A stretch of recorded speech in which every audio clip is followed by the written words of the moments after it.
आपको लग रहा है कि हमारा देश वाकई ही एक बहुत खतरनाक दौर से जा रहा है, प्लीज ये वीडियो पूरा आखिर तक देखिएगा। तो जहां पर भी हम वर्सेस वो का जो वर्गीकरण करा जाता है, वहां पे जेनोसाइड होने के बहुत बहुत गहरे खतरे हो जाते हैं। कानून पास कर दिए जाएंगे, जो कानून शायद आपकी सिटीजनशिप छीन लें। जर्मनी ने न्यूरमबर्ग लॉज के अंडर ज्यूज की सिटीजनशिप छीन ली। शादी में, नौकरी के अंदर, एडमिशंस में, चाहे वो सबसे अच्छे स्कूल्स हैं, चाहे वो स्टेट रन स्कूल्स हैं, चाहे वो कॉलेजेस हैं, यूनिवर्सिटीज हैं, और जनरली गवर्नमेंट नौकरियों से बेदखल कर देना, यहां तक कि प्राइवेट नौकरियों के लिए भी कानून बना देना। आज की डेट में जहां पर भी ये देखा गया है, तो व्हाट्सएप के मैसेजेस पे बहुत ही गंदे मैसेज आना शुरू हो जाएंगे, फेसबुक के ऊपर आना शुरू हो जाएंगे, ट्विटर पे आना शुरू हो जाएंगे। वो मैसेज होंगे, वो वीडियोस होंगे, वो घटनाएं होंगी जो कि अन्याय वाली घटनाएं हैं। और उस तरीके से ये ध्रुवीकरण, टोटल ध्रुवीकरण, समाज को दो अलग अलग हिस्सों में बांट दिया जाता है। और इसके अंदर आपकी मूवीज बहुत बड़ा रोल प्ले करते हैं, जो रेडियो के ऊपर हेट स्पीच आना शुरू हो जाती है, जैसे कि उनकी पिटाइयां होना शुरू हो गई, जैसे उनकी लिंचिंग शुरू हो गई, तो उनको कहीं न्याय नहीं मिलेगा। तो उसके बाद में चाहे वो आपके पुलिस स्टेशन हैं, चाहे आपके कोर्ट हैं, जैसे कि अगर आप इजराइल का एग्जांपल ले लीजिए फिलिस्तीनियों के खिलाफ, युगांडा में ईदी अमीन ने जो हाल किया था, पहले सारे एशिया वाले लोगों को वहां से भगा दिया और उसके बाद बहुत सारे लोगों को उसने नरसंहार किया। स्टालिन जो 1922 से लेके उसने 1922 1924 से लेके 1953 तक रशिया पे राज किया, उसने हिटलर को भी क्रूरता के अंदर पीछे छोड़ दिया। इजराइल 1948 के बाद से जो अमानवीय तरीके से फिलिस्तीनियों का बहुत बुरा हाल कर रहा है, हर हिसाब से, जो कि आपकी इमेजिनेशन से परे है, जो नैरेटिव आपको बहुत ही अलग बताया जाता है। नमस्कार, मैं प्रोफेसर अरुण सांगवान। आज मैं आपके सामने एक बहुत ही खतरनाक और दिल दहलाने वाले विषय पर बात करने वाला हूं, जिसको हम जेनोसाइड कहते हैं। जेनोसाइड यानी नरसंहार। नरसंहार किसी जाति का भी होता है, किसी नस्ल का, किसी धर्म का, या किसी राष्ट्रीयता के लोगों का होता है। जो भारत के अंदर पिछले दिनों के अंदर बहुत सारी घटनाएं देखी गई हैं, और जो एक तरीके से देखा जाए तो बढ़ती हुई चली जा रही हैं। जैसे कि उस अधर्म संसद के अंदर कुछ ऐलान जो किया गया था, उसके अलावा कभी कहा गया कि भाई हथियार खरीद लो, कभी कहा गया कि भाई इनसे बिजनेस मत कीजिए, कभी कहा गया कि कोई थूक जिहाद है या फिर कोई लव जिहाद है, और इस टाइप की जितनी भी चीजें हैं, और पीछे सी जो मूवी भी बनाई गई है। और अगर आपको लग रहा है कि हमारा देश वाकई ही एक बहुत खतरनाक दौर से जा रहा है, प्लीज ये वीडियो पूरा आखिर तक देखिएगा, क्योंकि ये टॉपिक बहुत ज्यादा रेलेवेंट है हमारे समाज के लिए इस समय। ये जेनोसाइड क्या प्रिडिक्ट करा जा सकता है? क्या नरसंहार प्रिडिक्ट करा जा सकता है? जी हाँ, अगर हम बात माने डॉक्टर ग्रेगरी स्टैंटन की, जो कि वर्ल्ड के अंदर सबसे बड़े एक्सपर्ट हैं इस एरिया के अंदर, जिनने रवांडा का जेनोसाइड प्रिडिक्ट कर दिया था सक्सेसफुली। उसके होने से 3-4 साल पहले उन्हें प्रिडिक्ट कर दिया था। उसी ग्रेगरी स्टैंटन ने, डॉक्टर ग्रेगरी स्टैंटन ने इंडिया के लिए भी रेड अलर्ट घोषित कर रखा है। रवांडा में जैसे उन्होंने कहा था कि 2 कबीले थे, एक तुत्सी और एक हुतू, तो उन्होंने बहुत पहले बता दिया था कि तुत्सी लोगों के ऊपर जेनोसाइड या नरसंहार होने वाला है, और वो 3 साल के अंदर अंदर, एस्टिमेट कहते हैं 5 से 8 लाख तुत्सी लोगों को, और जो हुतू के मॉडरेट लोग थे, लिबरल लोग थे, उनका नरसंहार हो गया। इसको 100 डे जेनोसाइड भी कहते हैं। 100 दिन के अंदर अंदर ये पूरी प्रक्रिया पूरी हो गई थी। प्लीज हर चीज को बड़े ध्यान से समझिएगा। तो ये चीज बड़ी कॉमनली नोन है कि जर्मन लोग जब वो नाजी रूल के अंडर थे, और जब उनकी नाजी फिलॉसफी हावी हो चुकी थी हिटलर के अंडर, तो उनने क्या किया, जितने भी यहूदी थे यानी ज्यूस थे, तो लगभग उनने 6 से 7-8 मिलियन यानी 60 लाख से 80 लाख ज्यूस को उनने मौत के घाट उतार दिया था। कभी गैस चैम्बर में, कभी कॉन्सेंट्रेशन कैंप्स के अंदर, और कभी मास शूटिंग्स करके। लेकिन जो लोग नहीं जानते वो ये है कि जो नोमैडिक ट्राइब्स होती है, यानी खानाबदोश लोग होते हैं, तो हिटलर ने ये खानाबदोश लोग, जो कि 2 टाइप के थे, एक रोमा माने जाते हैं और एक सिंती माने जाते हैं, तो रोमा और सिंती के भी लगभग उनने 5 लाख लोगों को सेम जेनोसाइड वाली ट्रीटमेंट कर दी थी। उसके अलावा जो पोलैंड के ज्यूस थे, लगभग 20 लाख ज्यूस थे, उनका भी यही हाल हुआ था। उसके अलावा जितने उनके समाज में यूरोप के अंदर, एक तो जर्मनी में और पूरे यूरोप में जहां नाजी शासन था, वहां पर जितने भी लोग डिसेबिलिटी से सफर करते थे, यानी जिनको हम दिव्यांग कहते थे, तो उन सब लोगों को, लगभग 2.5 लाख लोगों का उनका नरसंहार करा गया। लेकिन एक और इंसान था, स्टालिन, जो रशिया का था। और स्टालिन जो 1922 से लेके, उसने 1922 1924 से लेके 1953 तक रशिया पे राज किया। उसने हिटलर को भी क्रूरता के अंदर पीछे छोड़ दिया था। तो स्टालिन ने वर्ल्ड वॉर 2 शुरू होने से बहुत पहले, यानी कि जब वो पावर में आया था 1922 1924 के अंदर, तो उनने सबसे पहला जो निशाना बनाया था वो था यूक्रेन के लोगों को। और मैं अगले वीडियो में रशिया और यूक्रेन की वॉर की ज्यादा बात करूंगा। तो यूक्रेन के अंदर उनने होलोदोमोर यानी कि एक टेरर फेमिन, यानी कि एक आतंकी भुखमरी यानी अकाल क्रिएट कर दिया था, जिसके अंदर यूक्रेन के लगभग अंदाजा करा जाता है 70 से 80 लाख लोग का उसने जेनोसाइड किया था। उसके अलावा स्टालिन ने वर्ल्ड वॉर 2 के चलते हुए पोलिश लोगों का, जो अलग अलग हिस्सों के अंदर थे, उन लोगों का जो नरसंहार किया था, उसकी सीक्रेट पुलिस ने लगभग 2.5 लाख लोगों का उसने नरसंहार किया था। उसके अलावा जो क्राइमिया रीजन की अब हम बात कर रहे हैं, जो रशिया ने ऑक्यूपाई किया है, क्राइमिया रीजन के अंदर तातर्स करके लोग थे, तातर्स, जो बेसिकली मुसलमान थे, सुन्नी मुसलमान। और लगभग 2 लाख तातर्स का उसने वही हाल किया था। और उसी तरीके से चेचन्या, जो आप चेचन्या की नाम सुनते रहते हैं, जो कि रशिया का ही पार्ट है, आज की डेट में एक रिपब्लिक है, चेचन्या के अंदर लगभग 5 लाख लोगों का ये हाल किया था। उसके अलावा अगर हम ओटोमन एम्पायर की बात करें, ओटोमन एम्पायर था टर्किश एम्पायर, जो आज का मॉडर्न डे टर्की है, उस टाइम वो ओटोमन एम्पायर था। ओटोमन एम्पायर बहुत फैला हुआ था, जर्मनी से लेके एशिया के बहुत भागों के अंदर और नॉर्थ अफ्रीका के अंदर काफी हद तक ओटोमन एम्पायर था।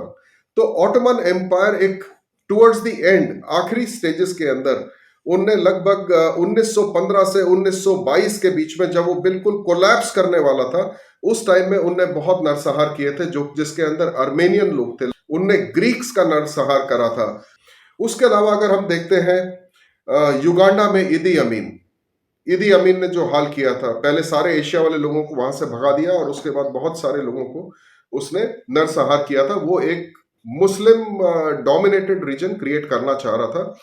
तो जो क्रिश्चियंस थे उसके ऊपर उसने बहुत जबरदस्त प्रहार किया था और लगभग 8 लाख लोग के करीब एक्सपेक्टेड है या सस्पेक्टेड है जिसके ऊपर जेनोसाइड हुआ था। और उसी तरीके से एक आखिरी एग्जांपल मैं आपको देना चाहूंगा, वो है कंबोडियन जेनोसाइड।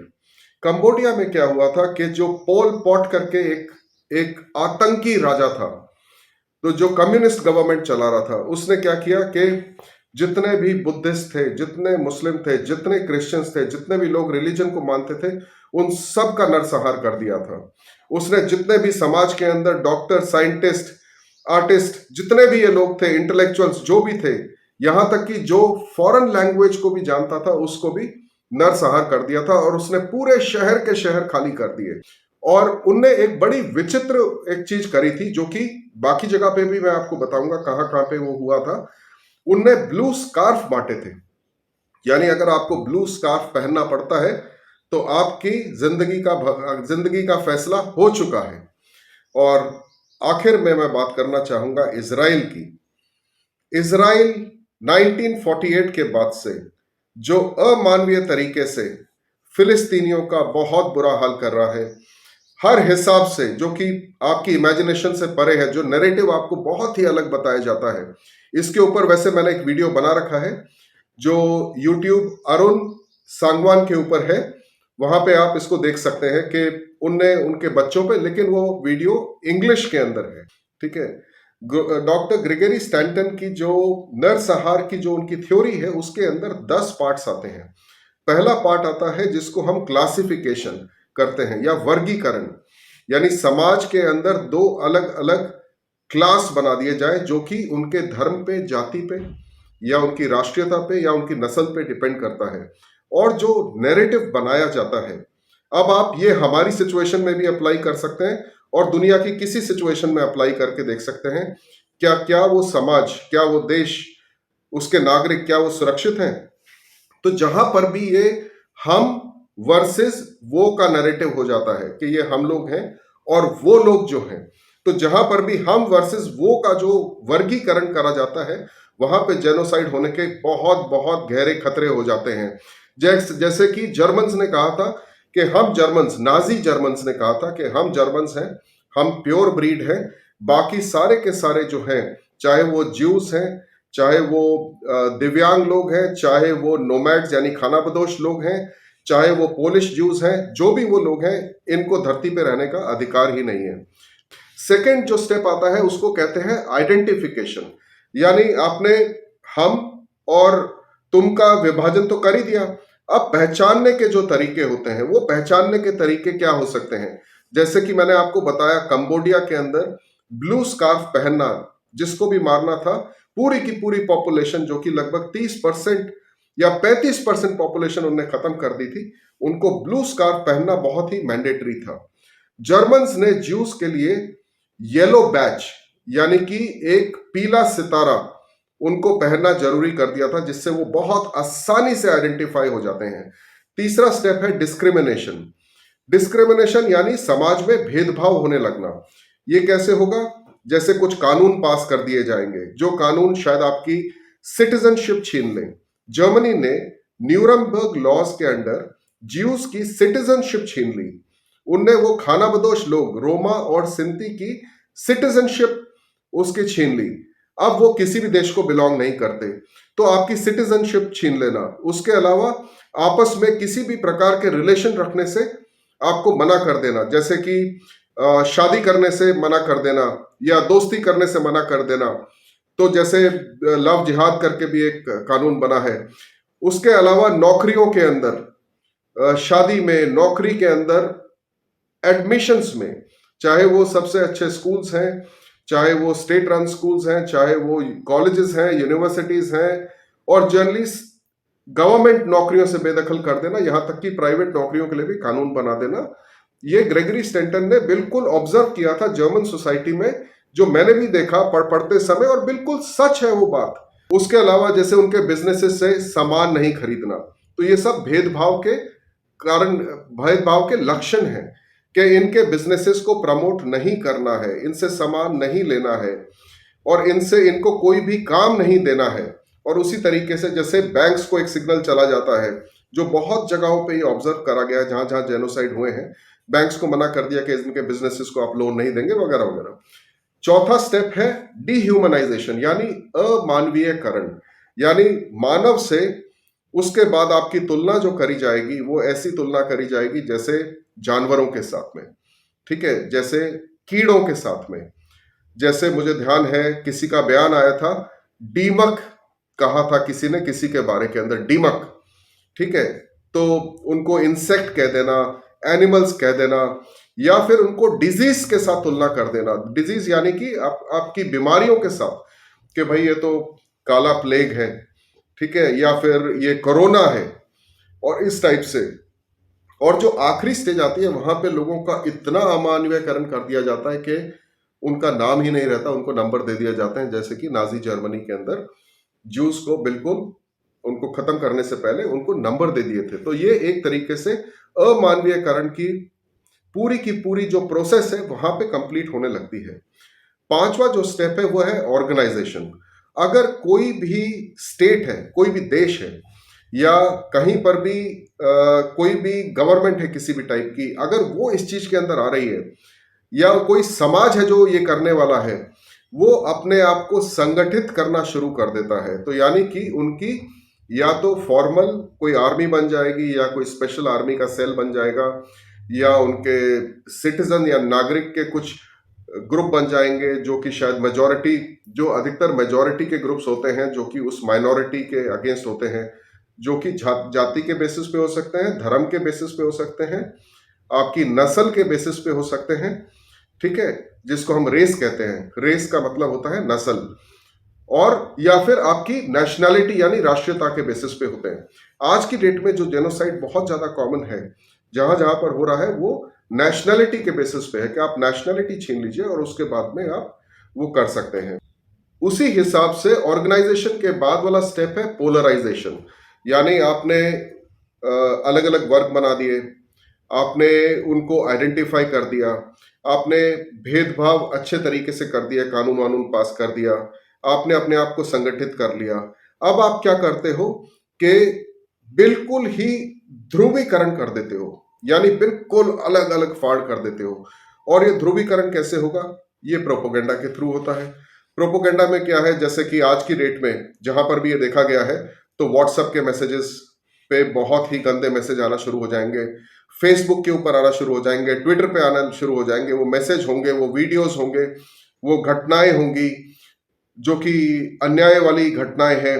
और उस तरीके से ये ध्रुवीकरण, टोटल ध्रुवीकरण, समाज को दो अलग अलग हिस्सों में बांट दिया जाता है।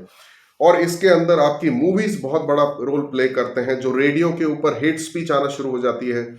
तो ये उस समाज के लक्षण होने शुरू हो जाते हैं, लक्षण दिखने शुरू हो जाते हैं, जहां पे जेनोसाइड होने की संभावना बहुत ज्यादा बढ़ने लगती है। जहां जेनोसाइड की संभावना कम होती है वहां ये चीजें नजर नहीं आती। इस स्टेज के अंदर जो आपके समाज में मॉडरेट लोग हैं, यानी जो लिबरल किस्म के लोग हैं, जो मतलब इंसान को इंसान की तरह ही देखते हैं, उसके धर्म, जाति, उसकी नस्ल और राष्ट्रीयता के हिसाब से नहीं देखते, ऐसे लोगों को अरेस्ट कर दिया जाता है, उनको चुप करा दिया जाता है और कई बार उनको किल भी कर दिया जाता है, चाहे वो मेजॉरिटी समाज के ही हो।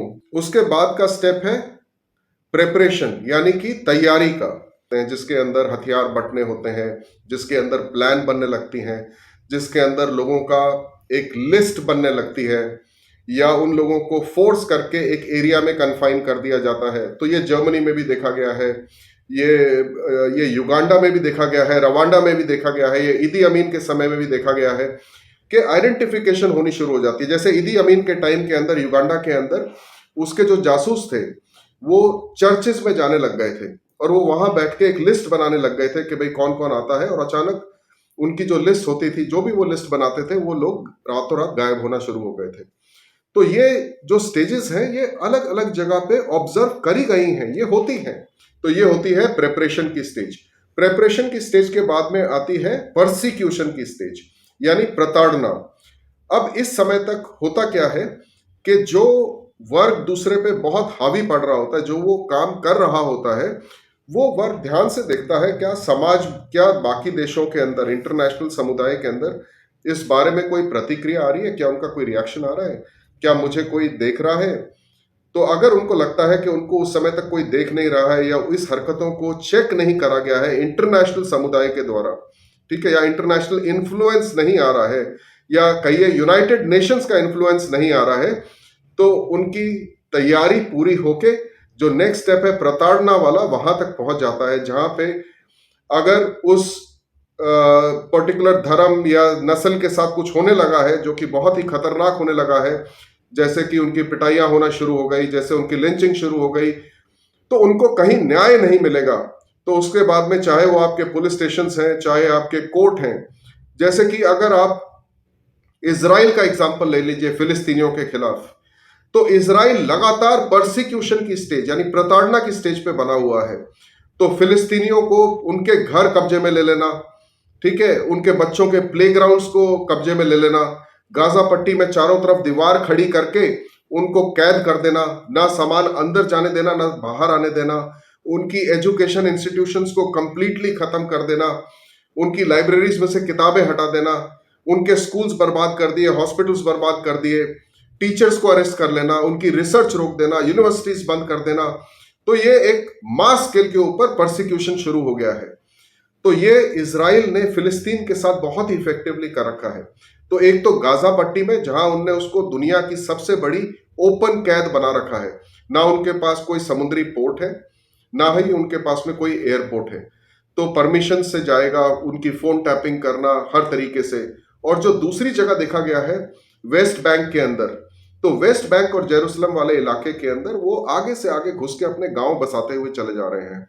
उनने कम से कम 800, 900, 1000 गांव बसा दिए हैं, और हर बार वो एक नई टेरिटरी में घुस जाते हैं आईडीएफ की मदद से, इजरायली डिफेंस फोर्सेस की मदद से, आईडीएफ की मदद से। सो इजरायली डिफेंस फोर्स उनके साथ खड़ी रहती है, और ये जो सेटलर कहते हैं, जो हुड़दंगी लोग हैं, जो कि नारे लगाते हैं, स्लोगन लगाते हैं, वो आगे से आगे जाके कब्जा करते रहते हैं और आईडीएफ उनको बचाती रहती है। तो ये प्रोफेसर स्टैंटन की जो थ्योरी है, ये आपको बहुत सारे एग्जाम्पल्स जब मैंने इसके ऊपर डाले तो हर एक एग्जाम्पल के ऊपर ये थ्योरी काफी हद तक खरी उतरी है। परसिक्यूशन यानी कि प्रताड़ना की स्टेज के अंदर आपको बहुत ही खतरनाक नारे सुनने शुरू हो जाएंगे और नारे के बाद अचानक कोई एक्शन शुरू हो जाएगा। उनकी धार्मिक जगहों को तोड़ना फोड़ना शुरू हो जाएगा, उनकी बिजनेसेस को तोड़ना शुरू कर दिया जाएगा। तो आप चाहे रवांडा का एग्जाम्पल लीजिए, चाहे आप युगांडा का एग्जाम्पल लीजिए, चाहे आप स्टालिन का या फिर हिटलर का या फिर कोई भी एग्जाम्पल ले लीजिए, यानी कंबोडिया तक का एग्जाम्पल ले लेंगे तो ये सब एप्लीकेबल है वहां पे। परसिक्यूशन के बाद वाली जो स्टेज आती है वो है एक्सटर्मिनेशन यानी नरसंहार की स्टेज। तो इस स्टेज के बारे में मेरे ख्याल से मुझे बहुत ज्यादा बोलने की जरूरत नहीं है, क्योंकि मैंने आपको सारे जो जेनोसाइड शुरू में गिनवाए थे वो फाइनल स्टेज थी, वो एक्सटर्मिनेशन की स्टेज थी, यानी कि नरसंहार की स्टेज थी। एक स्टेप और बचा है जो कि 10th स्टेप है। 10th स्टेप होता है डिनायल। डिनायल मतलब इनकार। आप सोच के देखिए, अगर घर के अंदर किसी एक घर के अंदर किसी मेंबर के ऊपर या कुछ ग्रुप ऑफ मेंबर्स पे कुछ दूसरे मेंबर यही सब कुछ कर रहे हैं, तो क्या उस घर का वो आंतरिक मामला होता है? वो उस घर का आंतरिक मामला नहीं रहता। मेरे हिसाब से जो सोल्यूशन है वो बड़ा क्लियर है। नंबर 1, इस स्टेज के अंदर इंटरनेशनल कम्युनिटी को खड़ा होके उस देश को बताना ही पड़ेगा, एक वार्निंग इशू करनी पड़ेगी। अगर वो देश नहीं मानता तो उसके ऊपर सैंक्शंस भी करने पड़ेंगे। अगर यही वार्निंग्स सारे देश, मेजॉरिटी देश मिलके उसको बहुत स्ट्रांगली, केवल कहने के लिए नहीं, एक्शन में लेके आए, सैंक्शन कर दें, ठीक है, उसके बिजनेसेस को रोकना शुरू करें, उसके लीडर्स के वीजास को कैंसिल करना शुरू करें, उनकी जो बाहर देशों के अंदर प्रॉपर्टीज पड़ी है उन प्रॉपर्टीज को हथियाना शुरू करें, यानी कब्जे में लेना शुरू करें, फ्रीज कर दें उनके एसेट्स, तो थोड़े बहुत ये देश संभल सकते हैं। चाहे वो उस समय का रवांडा था, युगांडा था, उस समय का रशिया था, यहां तक कि हिटलर के साथ भी ये करा जा सकता था उसके इनिशियल फेजेस के अंदर। लेकिन अगर आप इनिशियल फेज चूक जाओगे फिर ये करना बहुत ही मुश्किल है। तो ये कुछ खतरनाक स्टेज है। मैं ये कहूंगा कि इस वीडियो को आप ज्यादा से ज्यादा शेयर करिए। इस बात की अवेयरनेस हमें फैलाना बहुत ही जरूरी है। इसके अलावा अब मैं एक सेकेंड वीडियो बनाने वाला हूं जो कि यूक्रेन और रशिया का है, और कैसे पूरे के पूरे देश को, ये एक ऐसा इशू है यूक्रेन और रशिया वाला जिसके अंदर अंधभक्तों को और जो अंधभक्त नहीं है, जो सामान्य लोग हैं, अंधभक्त, भक्त और जो बिल्कुल सामान्य पॉपुलेशन है जो दोनों कैटेगरी में नहीं आती, इन सबका एक ही ओपिनियन बना दिया गया है रशिया की फेवर में। और ये बहुत बड़ी एक कॉन्स्पिरेसी है। तो मेरे दूसरे वीडियो का जो कि रशिया पे बनने वाला है उसका आप इंतजार कीजिए, मैं जल्दी ही बनाने की कोशिश करूंगा। ये वीडियो आपको कैसा लगा मुझे आप नीचे कमेंट सेक्शन में जरूर बताइएगा। धन्यवाद।